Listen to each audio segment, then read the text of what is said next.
Yeah, absolutely. Yeah, it is. In 2003, in the AVMA, the American Veterinary Medicine Association, came out with a statement saying that up to 80% of dogs by the age of 3 have periodontal disease. Okay, which is shocking, absolutely shocking, and it only goes downhill from there. That's 80% of dogs, even in their youth. Okay, so it's a big problem.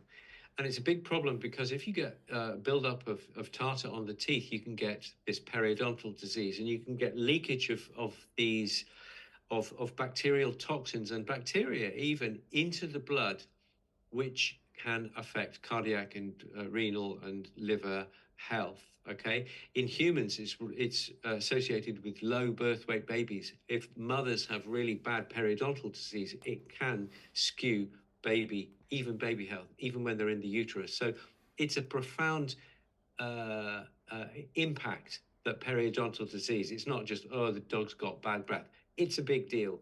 So anything we can do to avoid um, that buildup of plaque and then tartar to keep the teeth clean is a really good idea. And I would suggest that the number one thing is bones. Okay. Feeding bones is a very easy thing. It's part of a raw fed dog. If you've got a dog who's eating kibble, then you've got to be very careful with bones. And I won't even comment on that. On a fresh food diet, which is a lightly cooked diet, you can feed bones, but the ideal would be to be feeding bones to a raw fed dog. I'm a big fan of raw food. So, how do you feed bones? The answer, I've done it in another video, which is called Bones and How to Feed Them. And very simply speaking, it's a bit like the education system. Okay, so the education, you go to primary school, then you go to secondary school, then you go to college. Um, and then maybe beyond that. Yeah, so you've got stages. You start with the really simple stuff, and then you graduate to that, and then you graduate and you graduate. And so when we are introducing any dog, whether they're a puppy or an adult dog who's never had bones before, we go through this education process. Okay, and so down at the bottom end, we have the soft and the easy type of bones, and these would be the chicken carcasses, the turkey carcasses, things like that. One step up, so that's the primary school. Secondary school would be duck necks, turkey necks, chicken wings. So something a little bit more substantial. One step up, that would be lamb ribs, beef ribs. These would be bones that were not weight bearing. Okay, because when you weight bear on a bone, you strengthen that bone and it becomes much more brittle. So for those first three stages, you don't go anywhere near leg bones. Okay, because they're much tougher and they are not appropriate for the dog that isn't used to that yet. Each of these stages would take between 1 and 3 months. Okay, it's education. Okay, it's you have to get used to these things, and you get and yeah. You, what I say to people, you can't read. You can't read. Who shall we say? You can't read um, T.S. Eliot. You can't read Shakespeare until you can read Peter and Jane. You know what I mean? Okay. And so you teach the dog, you teach them Peter and Jane, as it were, and then you go on to something in the middle, Enid Blyton. And by that time, they're able to get their head around, they're able to understand what you're doing. And so they might be able to get their heads, they might be able to read and uh, get something from Shakespeare. Yeah. So it's a 3, 4 stage process. One up from those softer, non weight bearing bones is the weight bearing bones. Okay. So see, these would be the classic marrow bones, which is actually where most people start, which is a bad, big no no.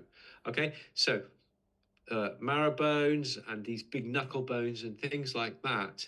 They are really tough, and I wouldn't allow a dog who's just starting with bones, whether they're a puppy or an adult, to go anywhere near those until probably a year or two into their bone education. Yeah.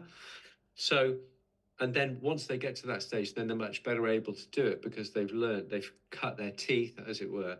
And so for me, bones are really, really, really major part of keeping your teeth clean. What have dogs been using to keep the teeth clean for 45 million years? Yeah, there weren't any toothbrushes, there weren't, operating suites in veterinary practices where they could clean their teeth. It was just, there's the bones, there's the carcass, and that's it. So Mother Nature has streamlined this process. So that would be number one, bones. Okay, number one, cheap, easy, nutritious, keeps the dog occupied. They love it. I've got three sight hounds, and they get this kind of bony material. They get kind of chicken wings every day, and they often have bones in the garden and what have you. So, what else can we do to keep the teeth clean? There's two other things that come immediately to mind that are very, very simple. Number one is my mate Connor Brady has a kind of a magic seaweed powder called Canident. And that's a very good product to use to help to keep the teeth clean.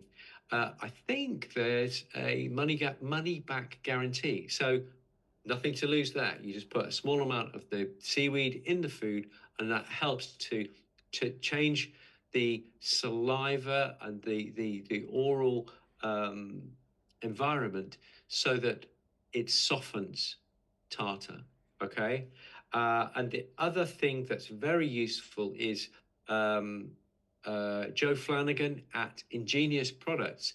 He's got a spray which is called Lucar, Lucaa dental spray, which again changes the microbiome and softens tartar to allow it to break off more easily.